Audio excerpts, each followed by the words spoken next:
You'll notice one of us is missing. David's on a nice vacation, I hope, so he will not be joining us. Call meeting to order, first thing of business, and then announce that we had an executive session just prior to this meeting to discuss legal issues. The next item is to approve the minutes of the June 5th and the June 6th meetings. June 5th and June 6th. That's wrong. Yeah. Both the 6th. It's the Monday and the Tuesday.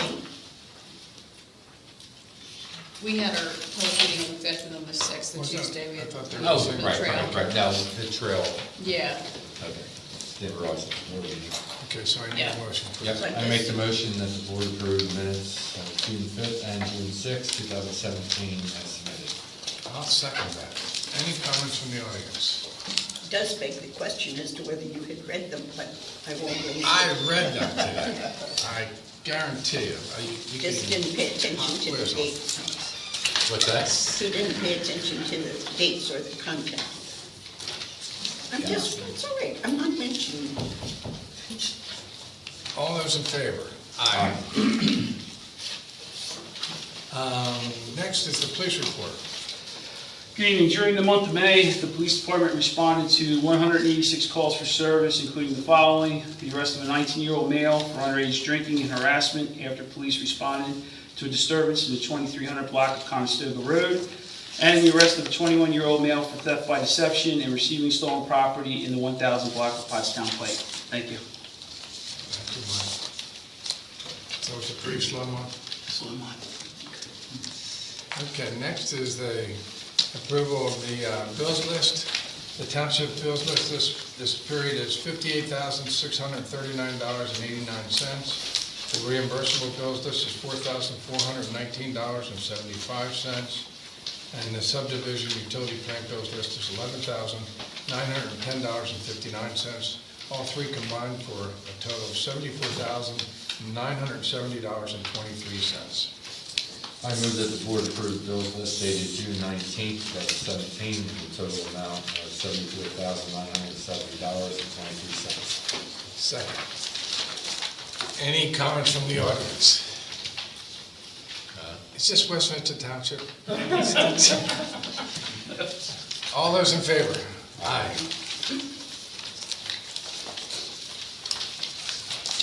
Next item. It's a letter from Texas Eastern Transmission. Excuse me. Are we just having managers' reports once a month? I'm going to ask Erica to explain this, because I did not read this. okay, we received notification from Texas Eastern Transmission regarding maintenance of their existing lines. It's 1 and 2 pipeline systems in the township. This will begin at Flowing Springs Road and progress northeast along Texas Eastern's right-of-way, ending at Pewtown Road. Their work involves the installation of a cathodic protection system, and that really adds to the corrosive protection of the elements that are buried in the structures, such as their pipelines. So they'll be doing this. It'll take approximately 14 to 21 days, and they'll restore all project areas. They're required to let municipalities, school districts, and those affected know about their work, and that's it. Any questions? Yes. I was going to bring this up today anyway during public comment, but since Texas Eastern was on the agenda, I wanted to read a letter from my mother to Texas Eastern. And those of you that knew my mother, this was my mother. RD2 Box 236, Chester Springs, PA, July 27th, 1965. To Mr. Kiger, Manufacturers Light and Heat Company, Valley Forge Motel, Euclid, PA. Dear Mr. Kiger, I wish to register the protest of a lowly citizen against the tyranny and injustice of a big corporation. It was my impression from my neighbor, Mr. Franklin Smith, that we who are being constantly disturbed concerning the ingress and egress of our homes by pounding of your mighty machines would be duly informed of any intention to block passage of the Township Road, which is our only access to home. This was done once. and we were able to arrange somewhat to adapt to the inconvenience. Today, from a short time after 12 noon until a few minutes before 6, without any warning to us who must use the road constantly, the ditch was opened up to lower the pipe, and we were marooned on one side or the other. In view of your promise to inform us, and in view of the grave difficulties it involved my family in, I had no other alternative than to hate your outfit and to do whatever is in my power to propagandize and lobby against the natural gas industry. Yours very truly, Rosemary McCartney. 1965. Yeah. Yep. But there's a point there, and I don't think they're going to be as truthful and forthcoming with information, so stay on top if you can and let the residents know. If you want to pass the word out to check in on Facebook, is that the quickest way? Sure, we can post the notice, the letter. We'll, instead of the letter, maybe we'll just do a recap of the major items, who, what, when, where, why. Because it also crosses Beaver Hill Road, right? On the way from whatever. Are they going to close roads? Say that again, George? Are they intending to close roads? I don't think so from when I just scanned this, but they're probably going to flag it. No. Peter? Yeah, if they're just doing a sort of protection on it, it should just be 1 or 2 holes that they're welding anodes to the pipe.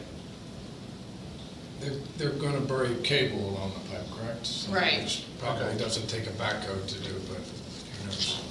Any other comments? Thank you, Erica. Yes. Oh, I apologize. Anyway, so, any news on the bike path that was going to follow that pipeline? Oh, I don't know if I'm aware of a Was there project. not some note that came round about a potential bike path going along there? Maybe is At that location? Along the pipeline way. Okay. I think she's talking about the Pico, we talked about doing some kind of. Oh, is that a easement with different Pico. one? Yeah, I think so. Okay, It's excuse follow me. No problem. Okay. What's in the while? It was a while ago, yes, but I thought it was along that pipeline. Okay. Yeah, I'll check into that. I know a few months ago, in our efforts with Natural Lands Trust, we were looking at some trail extensions with what's happening with Brincoet, that they're looking at. Yeah. And I had met with Pico, and they're very cooperative along their right-of-ways if there's certain areas where we can make connections, and that was brought up before in a connection to, I think it was the Schoolhouse Lane Park. So that was something that came up a few months ago. So this might be different. I thought it was that oil pipeline Okay. and coming as far as Newtown Road. Okay, no, this is different, but, yeah, if there's some more information, I'll have to get my research on that.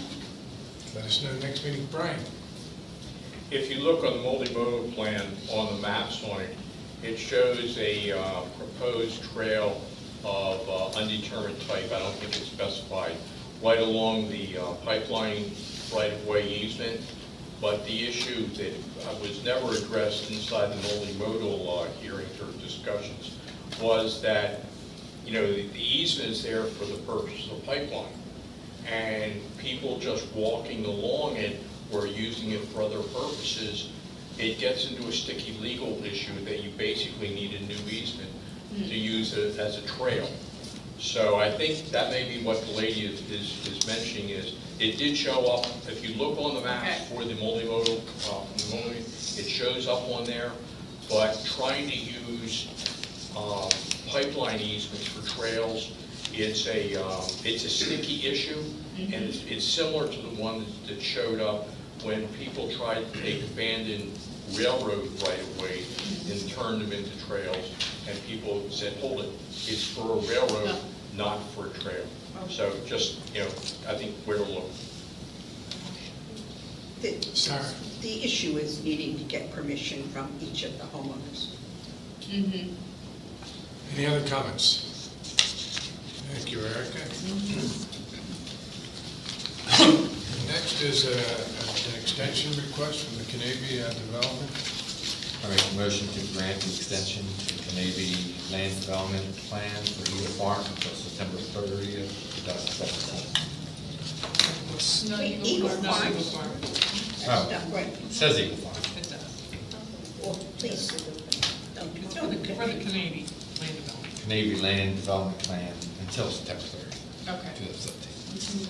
You got that, Tammy? I did. Okay. I'll second. Any discussions in the audience? Seeing none, I'll call for a vote. All those in favor? Aye. You sure this is West Vincent Township? We'll get there. Next item under old business is Community Day wrap-up. Terica or Tammy, or both? Sure. More on Tammy's behalf, really. Community Day, just wrapping up, we had numerous sponsors and contributors, so just to give them the proper credit. Silver contributors, Cedarville Engineering Group and Hankin Foundation, they had contributed, at silver, $1,500. The bronze contributors are at $1,000, and that was Lennar Homes, Loveways Corner Veterinary Hospital, Public Financial Management, and Toll Brothers. Various other donors included H.A. Thompson Risk Management Services, Hamburg Rubin, Maxwell Lupin, Thurkoff Design and Planning, D&D First, Francis Hall Insurance and Risk Management Services, Dave Hoffman's Auto Repair, Tom Josiah Consulting, other goods and services, A.J. Blazensky, Bertramville Cafe, City Folk Handwork, Conestoga Stone, Frames Power Equipment and Mulch, Robert Little, Inc., Frame & Sons, Inc., and community staff, Tammy, Danielle Hewitt, myself, Ruth McVeigh, and our Public Works Department, Police Department were on hand, so thank you for all involved. I think we did very well in covering all expenses associated with that day. So we're still reconciling that, but looks about nearly there. So thank you for that. And date for next year, we're looking maybe at a week ahead of where we fall in May, or? And after Mother's Day. Okay, we'll be back to you on that. Thank you. Thank you, Tammy, for all your work on it. I know it took a lot of your time. Thank you. Yeah, John, I think we should extend the public thank you to all of the people that were involved. And Tammy is, of course, the spearhead, but all of those people All those on the people. staff especially. Yes, Thank you. I agree. Thank you all. All right. Excellent. Can you handle telling everybody that's not here? I sure can, that's a good one to do. Thank you.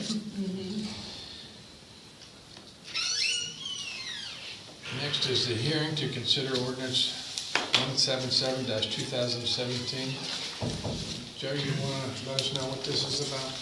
Yes, at this time, I'll open the hearing to consider this ordinance. I'll introduce into the record. Following exhibits, Board Exhibit 1 is a letter to the Mercury dated May 31st, 2017. Board Exhibit 2 is a proof of publication dated June 5th, 2017.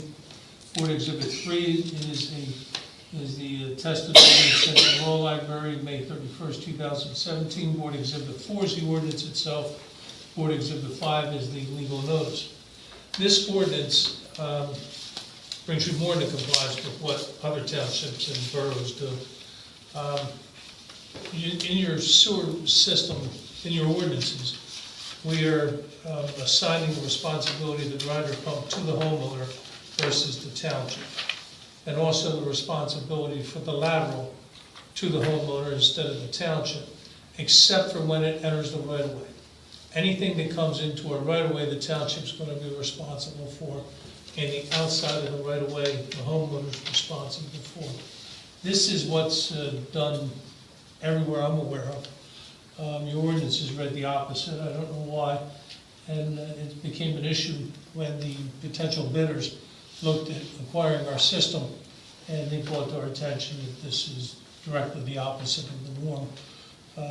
So we propose to change the ordinance to reflect what most municipalities do. So what do we need to do? Well, first, does anyone on the board have any comment or questions? I have none. Then I'll open the floor to comment or questions. Sarah? Yes, I wasn't sure if my buddy Brian had his hand up too. he doesn't answer by the name Sarah, though. I didn't hear. Not during the week, anyway. Too much information. The question I had when reading it was, did this have to do with the sale, the potential sale of the sewage plants, more so than anything else? No, And are we- the bidders brought to our attention that And was different than the norm. And are we proposing to sell the plants or the plants and the land? I thought at one point it was just gonna be, the township would be maintaining ownership in the land and we'd be selling the plants. And this made me think we're selling the land too. Yes, what we're negotiating at this point is the sale of the system and the land that it's on. However, when the land's conveyed, I'm gonna file a covenant on the property saying if it's not used for sanitary sewer purposes, it has to remain as open space. There can be no Could its development. ownership revert to the township? No, because if we do a reverter, then we have to negotiate how much we're buying it back for. Versus just a covenant saying it's open space, then we don't have to pay anything. It And just would the- stays as open space. Would the owner at the time it became inactive be responsible for remediating it to open space? There's certain laws that DEP requires for the decommissioning of a plant. They'll follow those laws. Will they physically remove every structure? I don't think so, but they'll decommission it in accordance with the law. But I'm not thinking it would happen to the lagoon and the station up on Fellowship for Weatherstone, but when you look at the size of that, you would need to do something to protect the pond, or, you know, there would just to leave it, to abandon it as open space, probably wouldn't be a satisfactory outcome for the municipality. So is there any way that you can improve on that? I'm sorry that we're giving up ownership of the land, but I appreciate what you're saying about trying to keep it, that the caveat that it will, if no longer used for that purpose, it would be open space, but And I have to be candid with you, when they no longer have the land, they're gonna wanna sell it. And if they can only sell it to someone who's gonna use it as open space, that puts us in a position to buy it back for a lot cheaper than if we had a reverter. So there's a backdoor strategy to it. But the point is well taken. I mean, if a 2-acre pond is just left there with a fence around it, and then 5 years later the fence rots and deteriorates, you know, who's going to and it no fix that? longer has spray circulation and, you know. Well, landowner. The landowner's gonna Do be we have a maintenance responsible ordinance? under the property maintenance code. The landowner will be responsible, and DEP will force the decommissioning of these plants to a point where they're safe when they're decommissioned. And we can count on them to do it themselves. That's what I was laughing about. We trust DEP so very much.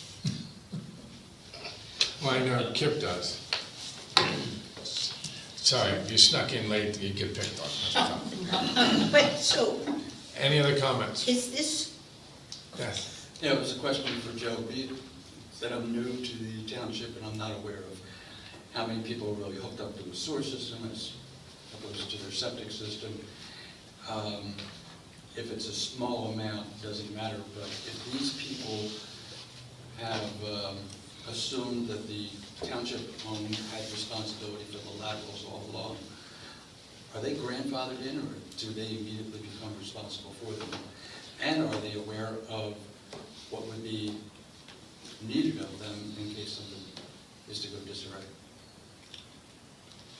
They are not grandfathered, and yes, they would be responsible for their own lateral, but that would make it the same as everywhere else. So if it wasn't for our previous ordinance, it wouldn't have been a township obligation. So now it's going to be a homeowner obligation, like it is everywhere else. Right. So it's, the ordinance is changed to reflect the ownership of the lateral to be the resident. Not the ownership, the Repair? requirement to maintain it. Yeah. And are they all aware of this change? I'm not sure they're aware that they didn't have that obligation. I'm not sure what they're aware of. Yeah, probably not all. I mean, if I had a home, I think I would just assume the lateral was mine to the right of way. But I didn't know this ordinance existed myself till the bidders brought it forward and said, why do you have that? In answer to that question, I don't think we've ever been called upon to fix one. Yeah, they were That's all correct. new, right? Yeah. All these But that developments could are- mean because they're relatively new or some other reason. But it also could mean that they've just been fixed because they assumed it was theirs. Sam? Are there any circumstances where this applies outside of the subdivisions hooked up to a sewage treatment plant? No. No. So the homes along Pewtown Road that are hooked up to Valley Forge sewer? Well, actually, I take that back. I guess theoretically, it would apply to houses just not in a subdivision. Because the lateral is lateral and the right-of-way is a right-of-way. It would apply. So then there is more than that, but it's not likely to be on very many single-family homes outside of subdivisions. To be, Joe, I do have a question on this. To be open and fair-minded, should we notify our residents that are hooked up to a sewage system now of the change? I think you should notify them. Do we send out bills? Yep. We can put a letter in the bill. Except for the Valley Forge sewer. Except for Valley You don't Forge. do those, right? Valley Forge bills, no. But keep in mind, if you don't do it, you're having people who have their own sewer system pay for everyone else's laterals and grinder pumps. So to that extent, it's not fair either, because you have nothing to do with the sewer Well- system, and yet you're paying for someone else's sewer system. Because you're making a change from where the individual sewage plant probably would have paid for the lines going into it. And so the first change puts it onto the homeowners. It's not costing us now if such a thing happened, because it would go with the St. Stephen's Green sewage costs. No, because No. like I said, it applies to anyone that has a lateral. No, this one, the new one applies to anybody. The existing one, if Would apply to anyone. does the township today have the responsibility for that line in somebody's yard? Yes. Okay, and if it happened that that needed to be repaired, would it be charged to the township or to the sewage treatment facility to which it was connected? To the township. Well, the township owns the sewer I- system, so we'd have to pay for it anyway. But you, The real but you issue- keep your costs based on each specific plant, so, and you recover costs based on each specific plant. So I'm just trying to establish, does it really come out of Harriet's pocket, or does it come out of the people in that? It depends which sewer system we're talking about. There's a line As we that's found out, some outside. don't actually pay the full cost. Okay.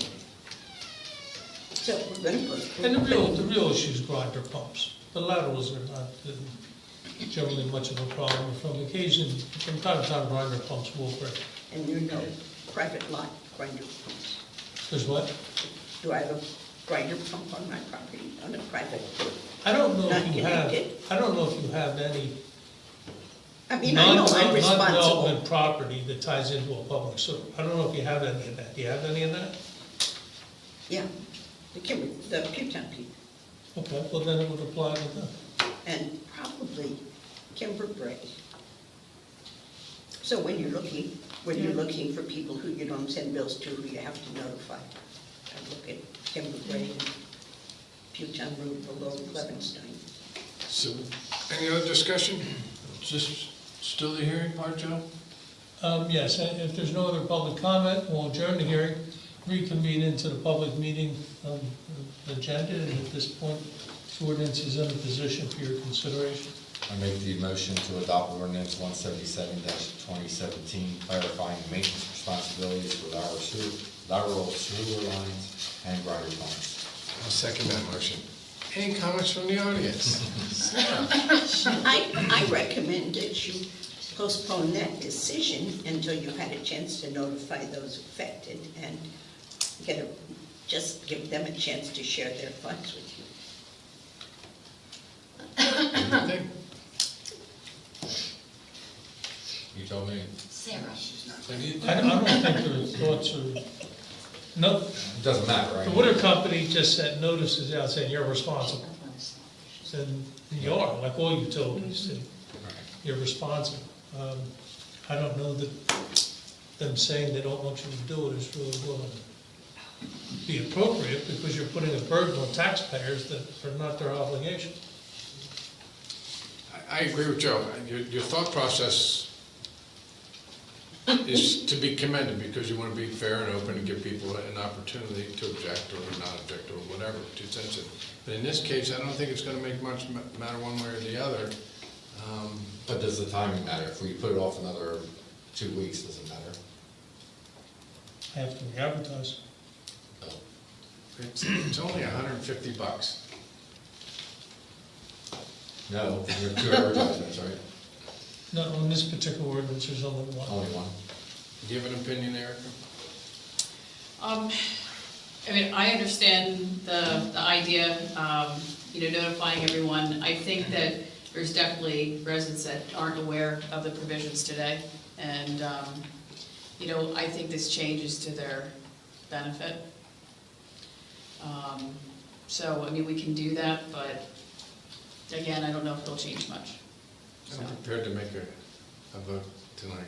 That's fine. Any other comments from you? Maria? When you're talking the lateral coming in to the house, doesn't the homeowner have responsibility there as well? I mean, like if you ran heavy equipment over it, you could damage it.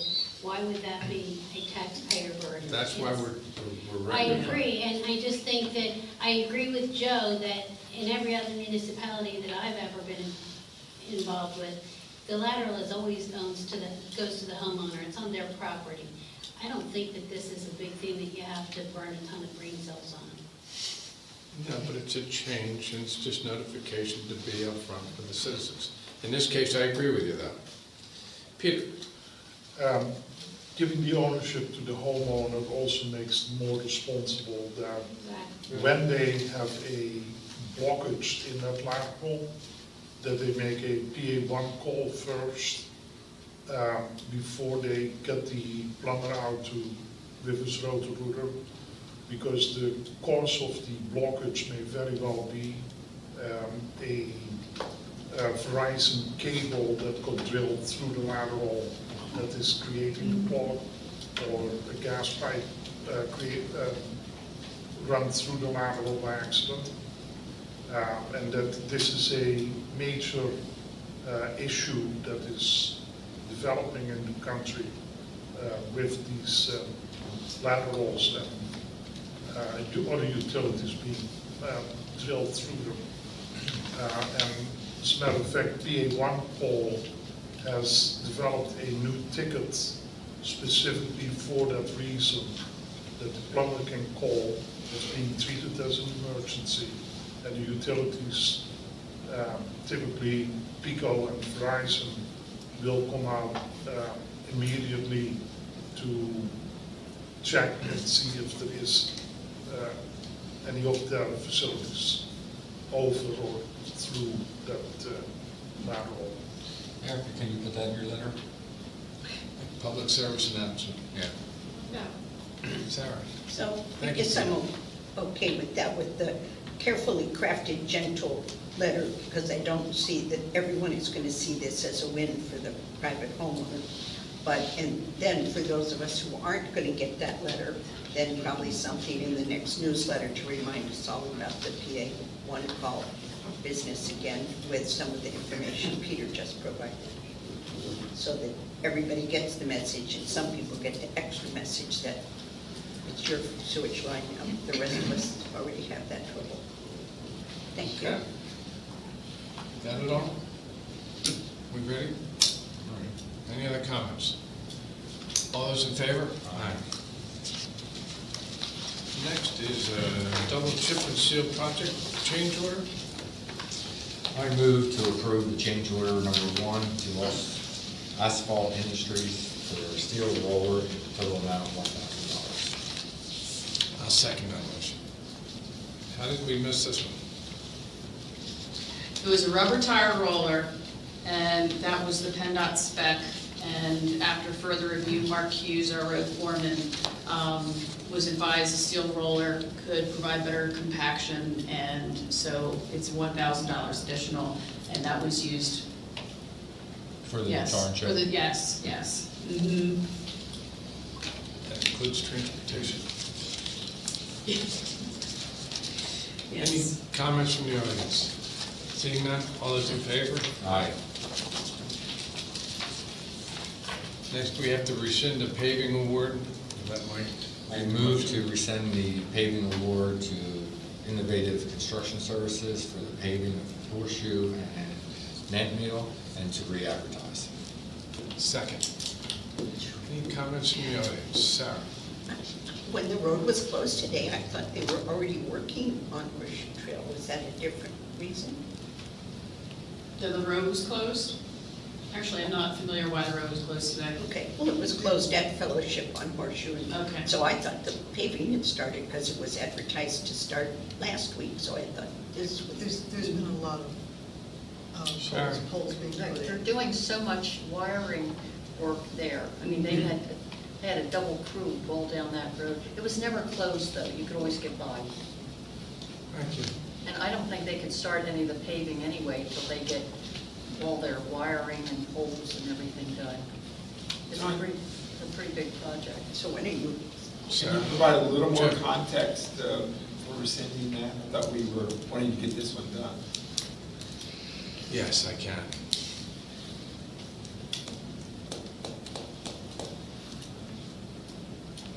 When it came time to award the contract this week, and the checklist was being reviewed, it was noted that it was never advertised as a bid. The bids were taken off pending. Right. It was never publicly advertised And through a newspaper. public publication. So unfortunately, because of the Class 2 Township Code, we have to go back and advertise it. We're going to try to shorten the dates. But Jim, there is a delay, and I wish I could fix it. Brian? Is, since we've had a set of bids, now we're going to do it again, does this have any impact then on the people who do the bids because they tend to know what the others have bid already? It could, Brian. We have no way of knowing that. I understand. I'm just making sure that my logic is right. Okay, fine, thank you. All right. How did we come to have bids if it wasn't advertised? Because on pen bids, it was posted the work and what was done, but that does not, that's not the same as advertising in a public newspaper. We're required to do. Yes, Maria? Are we at any risk here for, Not that we can imagine. Well, Well, we are not at liberty to comment on it at this point. okay, I take it back. No comment. Joe's always telling me what I'm doing wrong. Anyway, any other comments? Seeing none, all those in favor? Aye. Next is the Dewey UCC appeals. Joe, I'm going to let you talk. Sure, no, Yeah. I move to not appeal the Dewey UCC Appeals Board decision. Second. The UCC Appeals Board indicated that a building permit is not necessary for the Dewey obstacle course. The underlying zoning issue is still pending before the zoning hearing board, and we start our second hearing in a few weeks. So we're not appealing the UCC Appeals Board decision, but we're still litigating the zoning issue. Yes. What was the reasoning behind not needing a permit? I mean, there are structures that involve safety, and they impact the site view of residents.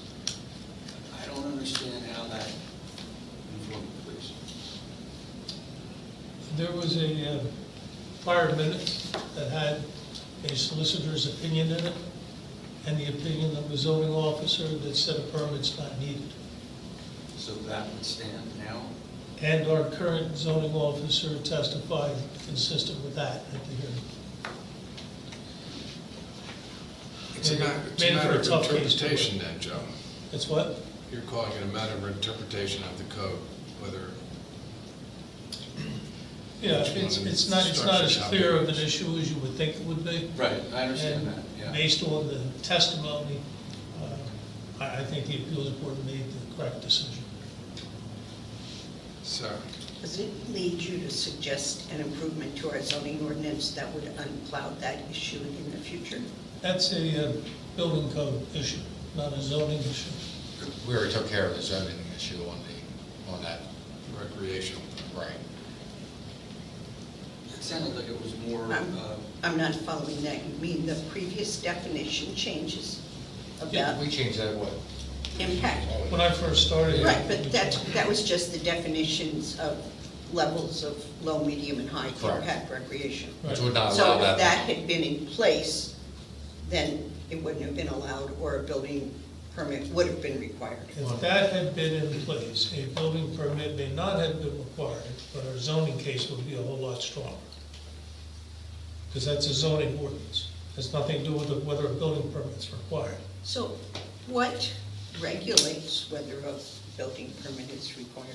The building code, And which that's- is published by the state, It's got nothing to do with us. has nothing to do with us. It's published by the state, and we just interpret and determine what permits are necessary or not. Too bad. Thank you. Yes, yeah, definitely too bad. But you take the testimony that you have and you do the best you can with it. Thank you. Any other comments? Well, the motion before us then is to not appeal their decision. So, all those in favor? Aye. Next is public comment on non-agenda items. Sarah? This week, Thursday, be there or be square, Pemberton Fire Company, 7 o'clock on the 22nd for the Phoenixville Regional Planning Committee's focus group, community-wide focus group on the Phoenixville Comprehensive Plan. I'm sure you wanted to make that announcement, so I'm sure I would, and I wouldn't miss that for the world. I'm glad you're going to be there. I would like West Vincent to have the biggest turnout of all the municipalities so that they know how I much we know. care. Erica and Mike are coming. Maria? I'd also like to make an announcement for July 13th and August 10th for a picnic in the park, where we have Danielle and Jennifer on July 13th as our musicians, American singer-songwriters, extremely talented. And on August 10th, we have Voodoo DeVille playing, and this is a great opportunity to bring your neighbors, bring your friends, throw out a blanket and have some food, listen to some music. It starts at 6 o'clock both of those nights. It's our second Thursday of the month. So far we have, Parks and Recs is hosting this, and we have 2 events on the calendar so far, neither of which cost the township any money other than our signs. And also, Terry, we still want those selfies taken, right? Yes, So that can all be- of July. We could do it during the picnic. So, bring your cell phones. Brian, lots of selfies. It's no fun tonight. No fun. Any other comments? Harry?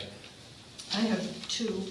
I'd like to announce that the Historic Resources Committee is changing its meeting date from the second Monday of the month to the 4th Monday of the month. We're doing this to help the timing of when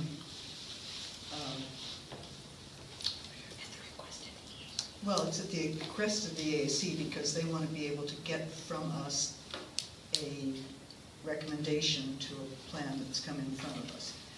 What's been happening. So you're just changing the one meeting? Every It's month. going to be changed every month, and it's going to start this month, so we will have 2 HRC meetings this month. So that'll be advertised? Yes, indeed. Okay. And the other thing I have is that a Sunday in August, we expect to have a talk on a history topic, and Karen Anke will be doing it, and we will there'll be more information as we get it pulled together. And did you check the 20th of August was I the checked. tentative date? Yes, the 20th is the tentative date, and it will be sometime it's a Sunday afternoon, and we have to figure out what time is right, so that the sun doesn't come in and completely wash out our PowerPoint. And you wanted to mention the townhouse in the Sarah? Oh, Sarah, yes. There's other hands. Hold on, Harriet has something else. Our committee is helping Historic Yellow Springs with their town walk this summer, which is June 22nd, whichever is the Thursday. And it's going to be talking about things that happened at the Revolutionary War, and we're going to be focusing on the Vincent Baptist Church and the cemetery, the soldiers who are buried there, and the baptismal pool in the Pickering Creek, and good Make stuff. sure all this good stuff goes on the website. It's July, not June. Yeah, that's the first I heard about that. So sorry, That's okay. I need Don't want to confuse anyone. a proofreader's good. Maria? At the last meeting, we learned that there were some of the commissions that haven't submitted their annual reports yet. I was wondering if they're in at this time. No, they were notified though. Thank you. We'll keep you posted. We're, nothing. Yes. There was a question about the Sustainability Committee, and I did see, in fact, a document that reminded me that Ben James did present verbally and in writing. Yours was done, right? The Yes. Sustainability Committee was done. Oh, well, the Yeah, work that- plan. Yeah. There was a summation of the year that he had given to, in a letter. Ben James? Yeah. Okay, yes. Thank you. Tim, did you have a question? Yep, I have public comment. So for the last several years, I've been urging our township along on completing equestrian and pedestrian trails. There are 4 developments on the south side of Route 401, 3 of which have equestrian pedestrian trails in the development plan, none of which have them completed so far. Now, Eric has been working hard, along with Parks and Rec Committee, to try to fast forward at least one of them, Fox Hollow. You guys, I'm not here to talk about that tonight. That's moving, albeit much slower than it should be. My recommendation is that these trails be completed early in the land development piece, Absolutely. so that all homeowners understand that that's there because it's built in place, not to be the last thing ever done in a development, and homeowners that have purchased having learned that for the first time as they see this coming in. However, we now have Eagle Farms 1 and 2 to go. And Eagle Farms 2 is at the place where they're selling rapidly, if not completely sold out. And I want to urge the township to get that completed as soon as possible around Eagle Farms 2.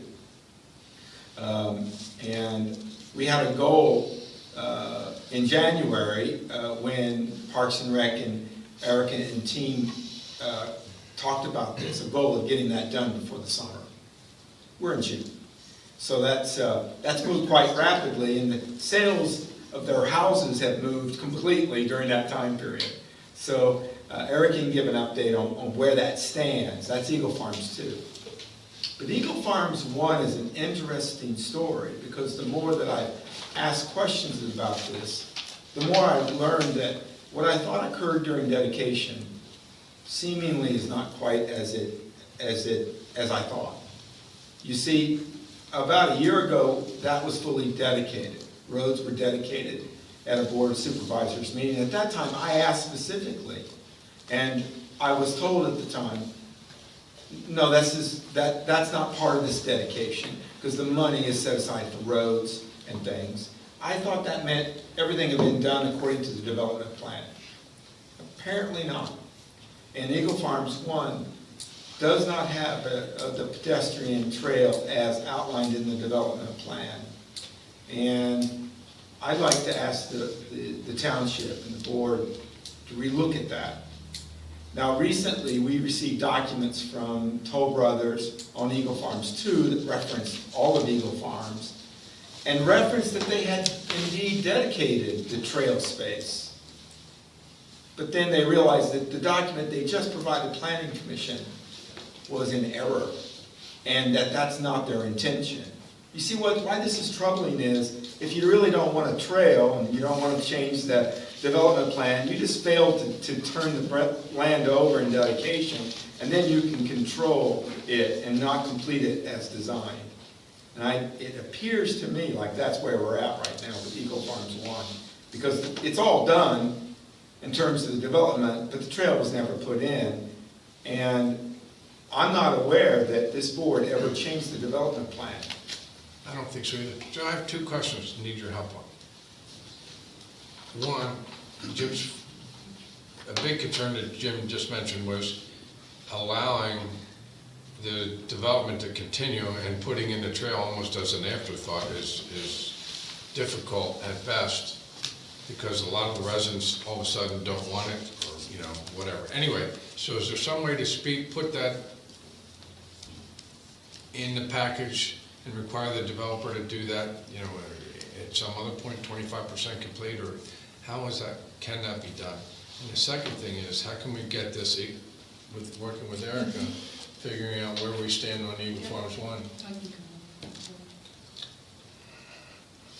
Doing it in the beginning is a good idea, because if people see where the trail is, they're buying their lot knowing where the trail is. The trail's already there, and then they move in. All a good idea. But in the larger developments, when you have a lot of cut and fill activity, you haven't even graded where all the trails are going yet. So it's difficult to say, put the trails all the way out there, when they're nowhere near there in any construction activities. And they have to move around a lot of dirt to get it to the elevation necessary to put the trail in. So it's good conceptually, but as a practical matter, in larger developments, it doesn't work. The trick is, and I don't know what the prior solicitor did, but our engineer should be calculating escrows for the installation of trails. Everything involved in the trail, the grading, the removal of trees, the whatever materials you're putting down for the whole development. Then at least we have the funds there to make sure that we can put in these trails if in the event for some reason the developer doesn't do it. And at least we're holding their funds to encourage the developers to just do it. I think we need to. You're talking about an escrow fund, not necessarily a bond, or? No, an escrow fund, an escrow in whatever financial security, the same as you guarantee the installation of roads. It should also include trails. So I think our engineer has to keep an eye on that to make sure we capture that in the escrow calculations for land development agreements. So we gotta make sure we do that. I guess the best that we can hope for is that we push developers and encourage them to agree to put these trails in the beginning. And during the review process, we can come right out and ask them if they would agree to a condition of approval that the trails get installed at a certain time period. Whether it be 25% build out, or first building permit, whatever. But it's going to depend on, it's not just an ordinance change, it's going to depend on the nature of the development, to see how practical it is to really do it that way. So I think it needs to be on the front of our minds to attempt to do what he's recommending. I think we need to count on not only the supervisors, but the planning commission to do that. So can you fire off a letter to the planning commission? I think they're very concerned about that, and yes, on behalf of the board, certainly. And just to memorialize it, because, developments Sure. don't come by every week or whatever, and Agreed, there could yeah. be 3 new guys sitting up here that never experienced a Fox Hollow the next time, so. And if it's incorporated into your minutes, and if I have your minutes, I reference them in the resolution. So they should also be in the engineer's letter. If the planning commission gets an agreement from the developer to agree to put trails in at X time, our engineer's letter should reflect that, because I specifically incorporate that into my resolutions. So it will automatically be picked up in the approval. So when we make a motion, I got a hand over here. okay, I'll get back. So, you and I have worked on a lot of plans, from the concept plan to the preliminary plan. And if we wanted something on the preliminary plan, we said, you have to do this in order for this concept to work. You know, I don't know if the first-class municipality is going to be any different than a second-class, but I think we should make that condition. Well, I think we are.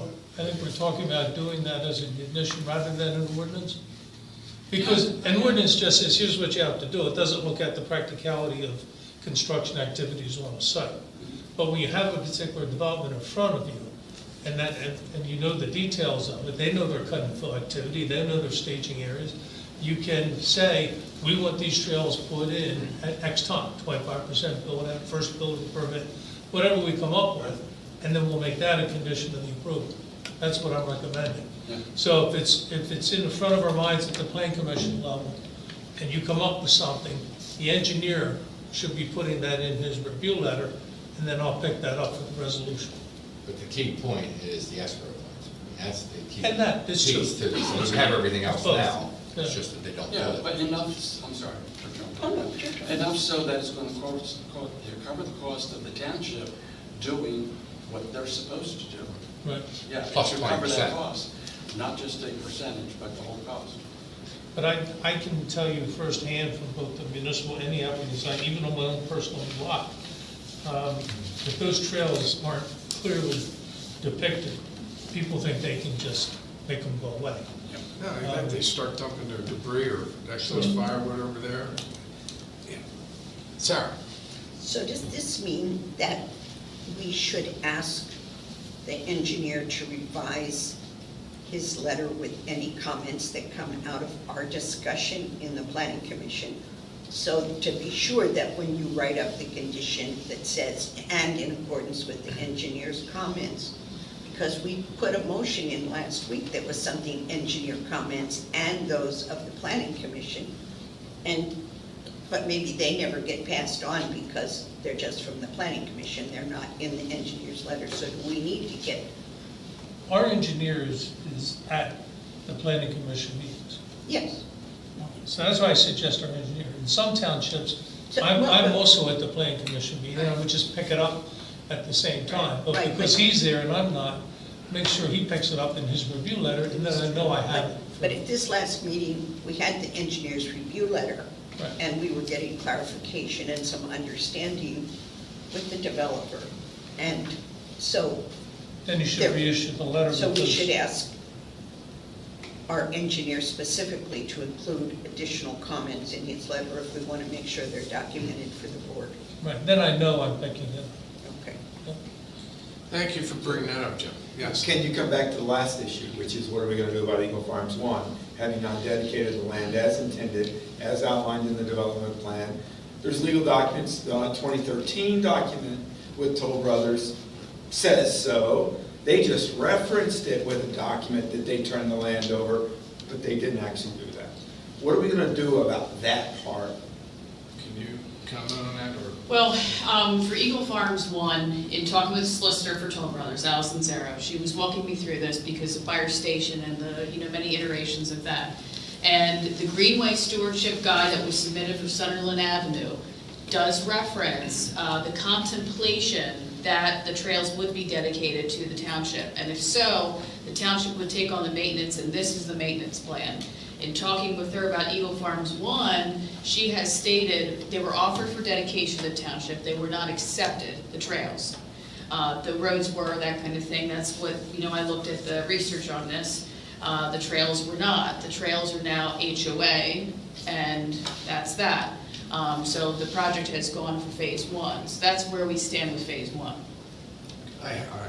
Mike, forgive me for saying this. Joe, can you jump in on this and help Eric fight this battle? It sounds, at this point, Trying more to of a sort it legal out issue. too, yeah. Well, what's the battle?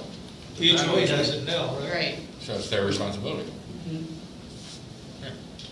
Is that what we want? But the board never changed the development plan. That's First the off, point because I'm trying to Allison point out. Zaro said that the township didn't take dedication, Yeah. that doesn't mean we refuse dedication. Just because the development plan says to be dedicated, it only means it's an offer of dedication. We have up to 21 years to accept that offer. So it doesn't have to happen right now. If the HOA has it and they're maintaining the trails, why would the township want the expense of maintaining the trails? Yeah, why wouldn't we? Joe, I think there's a part you're missing. The HOA has never completed the trails, never maintained the So the trails. trails aren't in. Therefore, they're blocking that the trails were ever completed, and it's complete control. They have full control. They didn't want them, so they never dedicated Well, it. it's their trail, so if they don't want it, could they do that? Could they not build the trail? If there's a trail shown on the plan, it should be installed. Well, and what type of trail? Whatever's on the 1 foot? plan. Oh. Well, does the plan specify what type of trail it is? Yes, it does. Complete details. Where it is, everything. Okay. Oh, ground cover, everything. Everything was outlined by some good people in the planning commission 15 years ago in working on this development plan, and it just never was done. So now they didn't dedicate the land, therefore they got control, therefore it was never completed. Can we force the HOA to do the I plan? I have a hard time opining on something I'm not that familiar with. Let's at our next staff meeting, or you can sit down with a plan in front of us, give me all the details, and then we'll come up with your Yep. alternatives. I have the plan because I've been looking at this and talking with their attorney, so. For those of you who don't know, every other week we have a staff meeting with staff and an attorney and an engineer to go over problems like this and keep them moving forward. Brian? If the case is that the HOA owns the land and the trails undeveloped right now because it was never dedicated and accepted, and the plan says that they're publicly available, can the public use those lands? Can the public traverse those lands right now? If the plan says that it's public trails, then yes, they can. So someone could take their horse and run it over those trails through someone's yard, and Erica could end up taking phone calls about it. Your motorcycle, Well, it depends on My what's permitted motorcycle's on not the trail. equestrian. Depends on what's permitted on the trail. Motorcycles generally are not permitted on the trail. It would get their attention. Yeah. But it depends on what the rules of the trail are anyway, what's permitted on the trail. It doesn't make a difference whether it's dedicated or not, it's still a public trail. It's still on the plan as access to the public. If the plan says that, it's accessible by the public, regardless of who owns it. Okay, thank you. There's a lot of trails on private property accessible to the public. It's not an unusual concept. Any other comments? Do I have a motion to end the meeting? Motion to end the meeting. Second. I just wanted, before we vote, I just want to thank you, Jim. I know it's aggravating to you to keep these feet to the fire, but somebody's got to do it. Thank you. All those in favor? Aye. Thank you all for coming, folks.